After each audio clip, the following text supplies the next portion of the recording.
Hello all, I hope you're doing well today.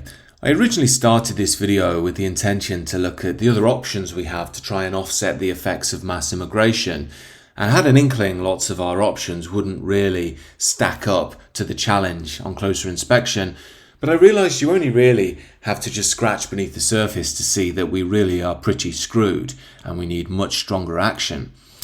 The commonly given reasons for the malaise we find ourselves in are number one, the economic situation. No wonder that's bad and worsening. But of course, I think this is a big problem with reform at the moment. You know, if we were to say, start booming economically, is that going to remove all of our fundamental problems? Of course it's not. You know, it might improve things a bit, cost of living gets a bit easier, the tension is lifted, but the underlying issues are the same, you know. And of course those underlying issues probably mean it's hard to maintain economic growth now anyway. Another big one is automation. You know, you hear people speaking about this. We won't need to import people en masse anymore because we can get robots and automatons to fulfill those roles. Of course, there are major problems here as well. The obvious one being, well, people are already here. If you look at birth rates across England, you'll see they're absolutely astonishing.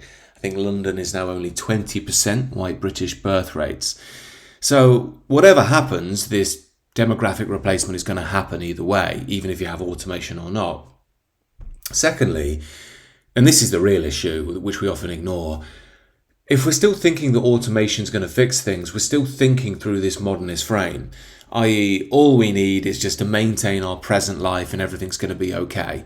And it ignores that the problems are much more fundamental than that. They're on a spiritual and personal level at this point. And if we consistently just look at the outside, we're never going to fix them. For instance, say if we have all this automation, well, what happens? You know, it does all the heavy lifting, the heavy labour, it cooks your food, delivers your food, and then what, it comes and masturbates you as well. I'm only being slightly tongue-in-cheek here because it's not going to fix the mess of the dating market. It's not going to fix this self-centered attitude that's developed in modernity, this lack of caring for the broader community, the nation, our tradition. These are the vital things which keeps the human being alive and vital, not just external pleasures and convenience. It's a great trick of modernity, that. It's the same when people speak about UBI, universal basic income, to offset automation. Famously, a driver is the most common job, I think, in the world. And if you add in automated trucks and so on, which aren't that far away from being developed, then you have a lot of people unemployed. And what are they supposed to do? All go and work at Asda? Well, it's not really going to happen. Even that will be automated as well. So what you find is this argument for UBI, universal basic income, to offset the people who are unemployed. And again, this all sounds good in theory, but as anybody's experienced who's been on the dole, it's an unpleasant experience. And it only really works for people who are highly creatively driven. So if you really want to write a novel, or you're a philosophical type and you want to write, you know, a great work of philosophy, or you're an artist or whatever, fine. It's all right for those type of people, but they're a minority, and normally a small one. Most people, when they're just given money for nothing, it breaks your soul either way. But you either sort of accept that money and end up basically like, what's his name from Shameless, Frank Gallagher, you know, just a complete degenerate, drinking all the time. Your life is just about what you can take. You don't provide anything. Or it depresses you. You know, I remember in my 20s, I was stuck at one point and on the dole, and it's not easy. You know, now I used it as it's supposed to be used. I'd paid into the system before, took a bit out to get myself moving again, and then worked. I was only on it for like 6 weeks, but I experienced what it's like. You know, and if you're someone who wants to do something and be busy with your life, it's not fun. You know, most men are drawn to a sense of meaning. And if that's removed, you're just going to find, again, this sort of brave new world will come along where we're lost in this zombified state of total nihilism. This also relates to the other argument you get. Well, if we can improve birth rates, then we won't need this mass immigration. We won't have this demographic replacement. But the problem with that is, of course, that you have to convince young men and women, especially women, that family, duty to society, you know, traditional lifestyle is the way. And we forget that we're up against a $1 trillion system which markets at them constantly about being a girl boss, about sleeping around and how that's independence. You know, the men, again, they're lost in a world of Andrew Tate, you know, trying to get more and more material wealth so they can bang all the women. And the way this plays out in terms of a societal model is just a disaster. And of course, this is what's happening in the Western world, and nobody will see that, because the first thing you have to do, if you're going to move away from that, is say, I'm going to deny myself easy pleasure. And that's hard to do. Very few people are willing to do that. That's why I often say you'll only do it if you have a deep spiritual instinct which pulls you away from the fool's gold of the world, or you have a deep love for nation, community, society, your people driving you. These things have been decimated by the liberal system. It's why it goes for them, because you remove those structures, people are vulnerable. They're sitting ducks. They have no recourse against the arguments of the liberal system. And on top of that, they're hammered with unending propaganda about how wonderful it is to be a girl boss and, ride the cock carousel. Of course, the problem is by the time women get to 35, they maybe realise that it's been a load of nonsense. But of course, by then they can just get into radical feminism, join the fight to try and take over from men completely. Or they can adopt some, new age spirituality. It's all an illusion, this life stuff anyway. Go and just meditate in India for a bit. Swap the porn star martinis and the men of London or New York and Paris for mango lassies and sleeping with your Advaita Vedanta guru. A mess of Western men and women, eh? Anyway, the point I'm making here is, as soon as you start to look at these potential other avenues, we can see that they're never going to stand up to scrutiny unless we have something more vibrant to depend on as a people ourselves. And this is something I've been really eager to express on the channel. We think in such narrow confines in modernity. The liberal system wants us to almost just think of ourselves as these detached, almost half robotic beings, in meat bodies. But you look at any civilization and they always thrive when there's a strong sense of identity and community, a shared moral structure, a transcendent mythology at the heart of it all. And then, of course, coming up against the harsh realities of life that you don't hide from. Combine that, you build a powerful and vital civilization. That in turn creates devotion, fidelity towards the system. I think many of us might remember that in our grandparents. I say, grandparents might have one grandmother alive, she's 96, and she still has that energy. And what I mean by it is that sort of war generation, yeah, they had faults, but the point is they were very loyal to ideas of marriage, loyal to the nation, loyal to their religious background, their national identity. That was destroyed in the Great Cultural Revolution, which, we could say the 60s, but really came into force with Blairism, at least in the UK. Of course, the rest of Europe and the West has been through similar changes. But the point is that they intuitively understood, maybe they couldn't vocalize it, but there was something in there where they knew there was a sense of vital devotion, a sense of duty, a sense of bearing your cross in Christian language. And I think we also have to time in, we've lost the centrality of those metaphysical Christian claims in our civilization. Be you Christian or not, they are still true. There'd be something like, enduring the hardship, bearing through the brutalities of life, bearing your cross, as it's called, bears fruit down the line. You're not just spending everything now and looking for fun and self-centeredness now, because that will lead to destruction in the long run.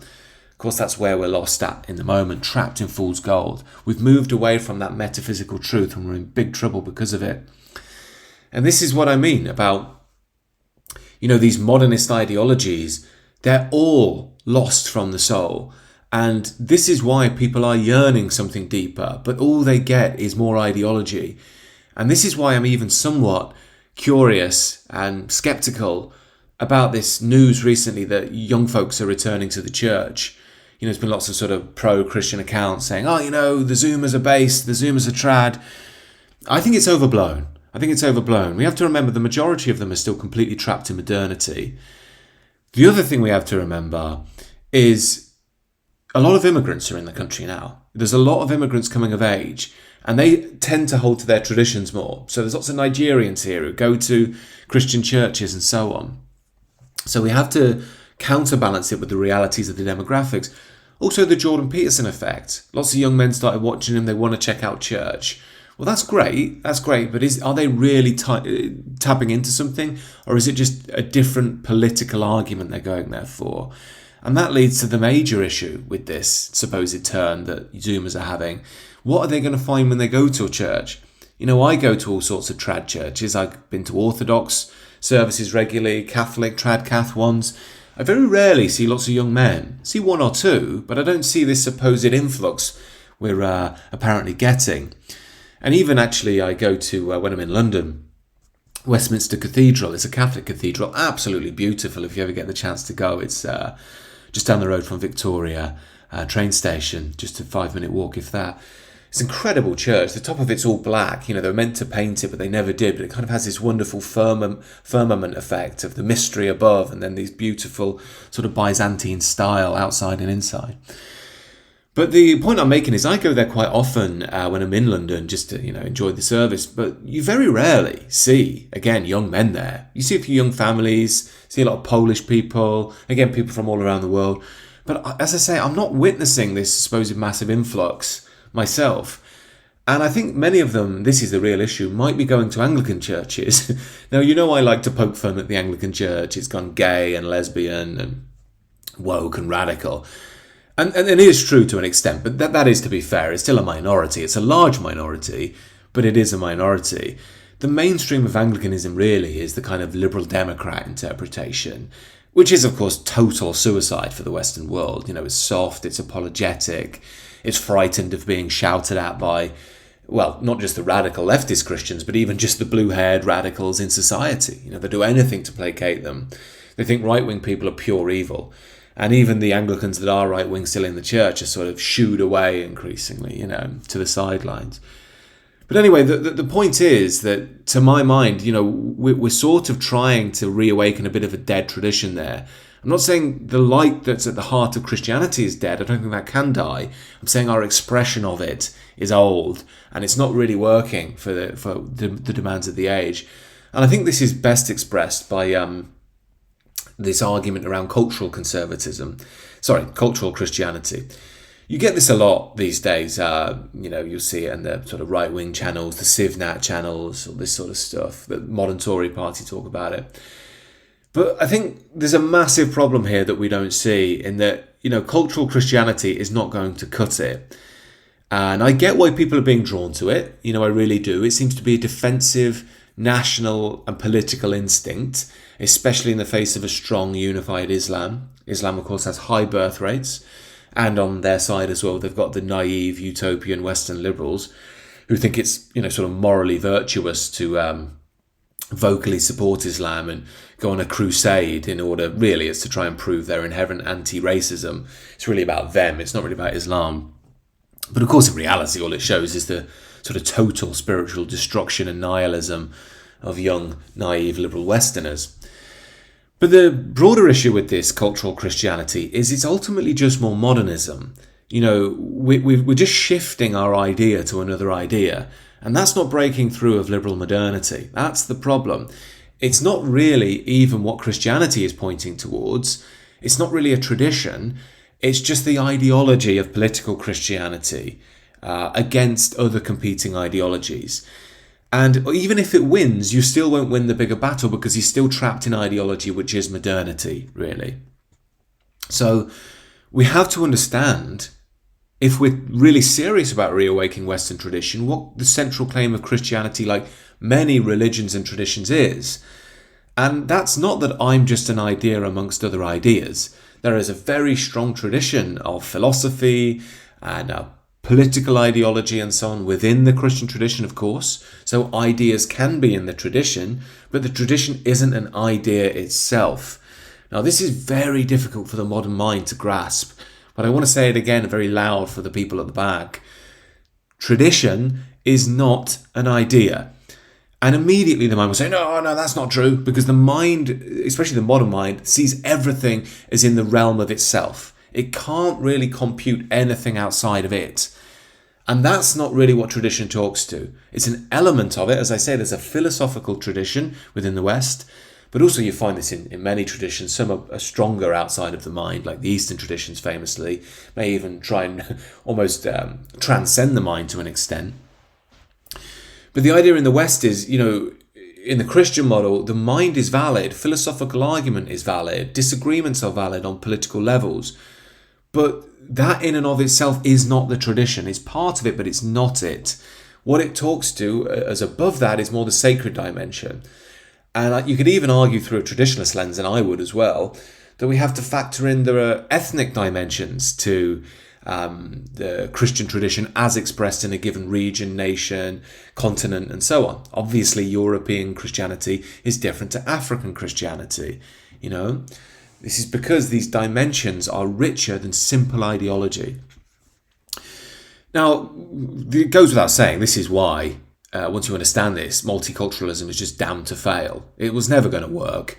I've said many times in videos anyway, it was never intended to work, really. It's just a smokescreen for the money power of the age to dominate, and Western liberals can think they're rebelling, but actively they're serving the cause of our rulers. But the point is, even with this multicultural ideology, they make out that they love diversity and they love culture so much. It's wonderful having Indian street food, in the middle of Balam, isn't it? But the reality, when you understand the depth of traditions and cultures and what they truly are, you realise modernity actually hugely cheapens and debases what culture and tradition really is. It thinks they can all be smushed together. And it's just illogical when you understand what a true tradition and culture is, because they're so unique to people over time. They've come from very usually a sacred beginning, Buddha in Buddhism, Christ in Christianity, and so on and so on. And then it sort of goes into the fathers of the religion. There would be the desert fathers in the Christian tradition. They sort of formalize a lot of the teachings. It's normally still very mystical at this point, but it slowly becomes more institutionalized into the more mind-based ideology structures. And that's what we have in the Western world with our universities, our moral systems, and so on. And of course, they interact with the given nature, the soul of a people as well. And that creates civilization and culture. That's why the West is unique. That's why even if you're atheist and you're in the West, you still have this sort of sympathy with Christianity. It still feels like it's yours for some reason. In fact, that's also why many leftists feel comfortable hating Christianity, because they still deep down view it as theirs. You can criticize family, like you wouldn't criticize others. So deep down, this is why we have this very deep tie to it. But we also have to understand this is how the West has lost its roots. We've been convinced that these things aren't real. These national, ethnic, spiritual roots aren't real for you. That's all bigotry and hatred, don't you know? What you need to be is a modern, clever, enlightened liberal. Use your mind all the time. Do what the BBC tells you and so on. Become Louis Theroux, who was a lovely guy, by the way, don't get me wrong, but he's just a good example of the sort of soft modern man, sort of a little bit of a smirk behind his blank face deep down, a bit of a middle-class judging of those beneath him, morally beneath him, but on the surface sort of lovely and soft and rational. But the point I'm making here is this is how we've lost our central structures, which gave us the ability to unify and stand against alien ideologies coming in and alien forces coming in. Bit of a risky segue here to that, but this is how you produce Kemi Badenoch. Now she, as usual, has just made an absolutely stupid faux pas in trying to, be very modern and with it, saying that the Joseph Fritzl case, if you don't know who that is, I think he was a child abuser or something like that, who kept people in his basement, something like that, in Austria. And it's that made her reject God. And you just think this is the problem with modern ideology around faith and what it is. This is basic stuff, but, if you expect God to be this person who is immediately going to stop all evil all of the time, then it's just another form of utopianism. This is not exactly advanced stuff. If you want to explore it more, I'd highly recommend someone like C.S. Lewis. His arguments are really something along the lines of, pain is part of the world because we're fallen and it makes reality possible. It also makes our free will possible. But there's something about the suffering and enduring the suffering which brings us back to God and redeems us. It's almost facing the brutality of the world, far from celebrating it, standing against it, but recognizing the awful fallen nature of man shows us the counter side. But Kemi Badenoch isn't exactly thinking about things on that level.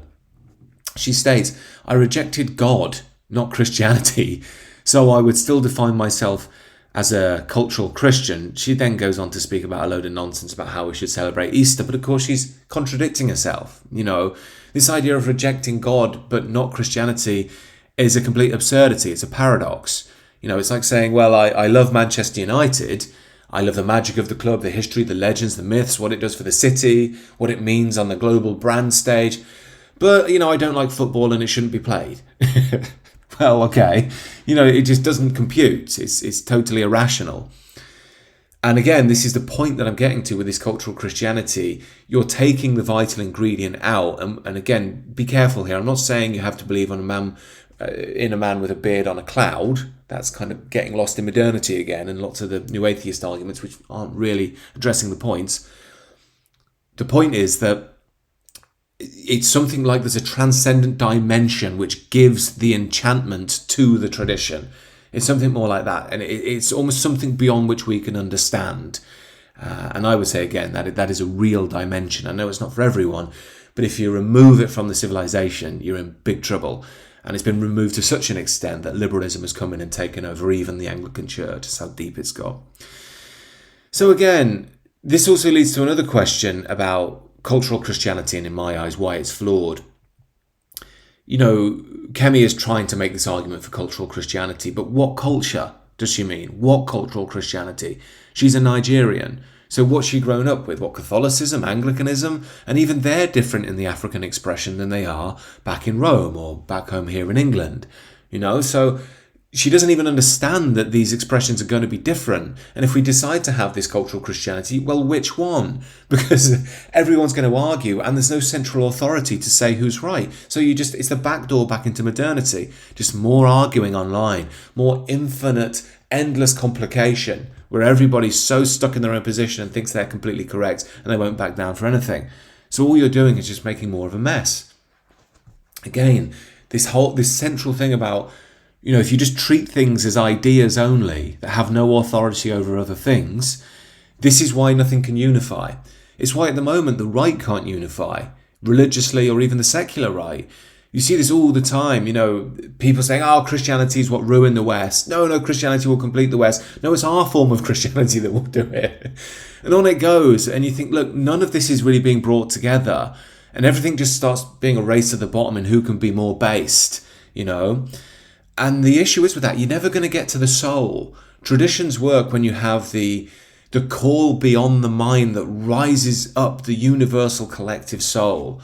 And you don't need intellectual agreement when that happens. It overtakes all of us. That was the civilization of Europe at one time. It drives you forward. It's beyond the intellect.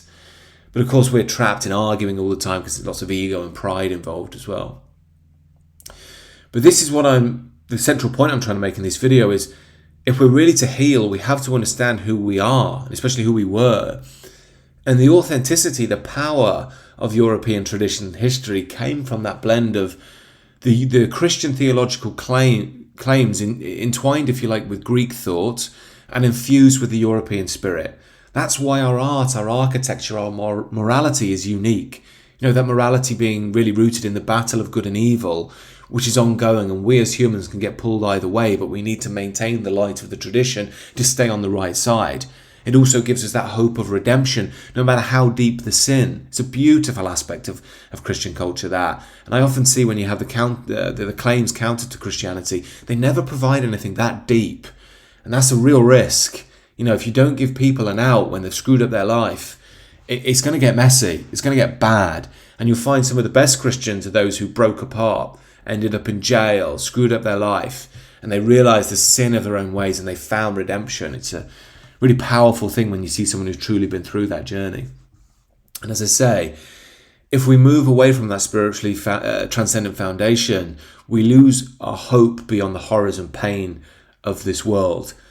And we have recourse for action here and now in our tradition, but we're so lost from it, we can't reawaken it. But in my eyes, it depends upon re-understanding who we are, re-understanding the nature of Europe, and re-implementing the tradition, which is really letting it be born again rather than us intellectually arguing about it. This, conversely, I know it sounds a bit abstract what I'm saying, but this is why Islam is dominant. If you look within Islam, they're not all arguing constantly about the very nature of Allah. They're unified in a way that the Christian world is not. I'm sure they have their intellectual disagreements, but when push comes to shove, they're loyal to one another. They're loyal to their tradition. So they have a transcendent core that they still talk to, but it's combined with the sort of ethno-religious unity. And I know, the Muslims themselves deny that. Everyone's like, Umar, brother, all you need to do is join. Yeah. We all know that's not the real energy.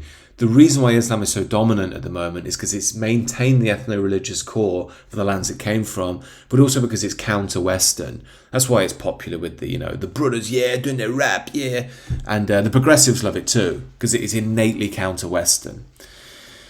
So when we realise this, we see the Western man, we just can't compete until we really restore these deeper non-rational faculties. And at the moment, we're stuck in ideology. We're stuck in this, we know everything. All life can be figured out through, test tubes and microscopes and white jackets. Now, I'm not saying that doesn't have a space in our world. It has a very important space. It's achieved wonderful things, but it needs to be right-sized. I think it may have been C.S. Lewis himself who said, you can watch the beauty of a leopard when it runs and be stunned by its incredible beauty. You can be amazed by it. But you could also kill the leopard and dissect it and look at its muscle structure and how it works internally. But in doing that, you sort of lose something of the magic of the leopard in motion. And it's something like that about our, hyper-analytical Western world in modernity that's happening as well. We're losing the flow, we're losing the motion, which comes from a mythological structure which is beyond ourselves. And until we're willing, to be honest, I don't think we'll ever be willing, it's until we're broken down enough to overcome that limitation, we will struggle, essentially. It feels to me like we're in a state where, I think it's like Christ spoke about the rich man, and how the rich man had to almost lose his wealth in order to follow him. And it's something like that with our intellectual pride. Until we can get beyond the level of ideology, until we can rest in the depth of the tradition which holds us as a people, we're never really going to be able to challenge modernity. But as I say, I do strongly believe that this is going to happen naturally. It's not really something that we need to argue about. I mean, you can if you like, but it's more something to me that feels like it's, as the liberal dream is shattered, as we realise the flaws of our ideology and our intellect, that the utopian world of constant progress didn't arise, people will start to realise we've got something wrong here. And in our woundedness, we will return to a deeper instinct, which is beyond the pride of the mind. And I think what we will return to, or at least what I hope we will return to, if the West can do it, it's not just going to be going back to the 1950s. You can't really do that in life. You can never go back. But you can go forward. And you can go forward with the wisdom that once sustained you and understanding how things went so very wrong. And in my eyes, what this will turn into is something more like the fundamental structures will be similar but evolved. There may be new borders, there may be new expressions of the tradition, there may be an Eastern flavour to our understanding of the Christian tradition. I think we're seeing that grow more and more. Lots of people go out to the East for answers because the church is either just woke or too worldly, and then they realise the East doesn't really have a structure for them, so they return back to the Western tradition, which is their home, and then they, become Orthodox or Catholic, where they can find that deeper expression. The traditionalist René Guénon said this, the East is going to have, or the West is going to have to look to the East to regain that transcendent dimension and reintegrate it. Now, with that, I think that reintegration will come a deeper understanding of who and what we are on the spiritual, the national, the ethnic, and the political levels. And to me, that's the only way you get through all of this. It doesn't matter what's happening externally. It doesn't matter how good technology gets, It doesn't even really matter how bad things look on the surface. Because once that soul organization happens, that's when you're really cooking. That's when things can really move. And these things can only really happen when things break down, because human beings are proud, myself included. Anyway, these are some deeper thoughts, and I think what's happening for the West and why we're stuck and how we need to move beyond this, and I think what the future holds for us. I do believe what we can do right now is get ourselves in a space where we're prepared for these changes, prepared for this renewal. It's difficult, it's challenging, it's scary. It's why I started the sister channel called The Sacred Way. Do check it out down below. It's all about personal spiritual transformation. And with that, do let me know your thoughts about this, and do consider subscribing to this channel if you're new. Take care.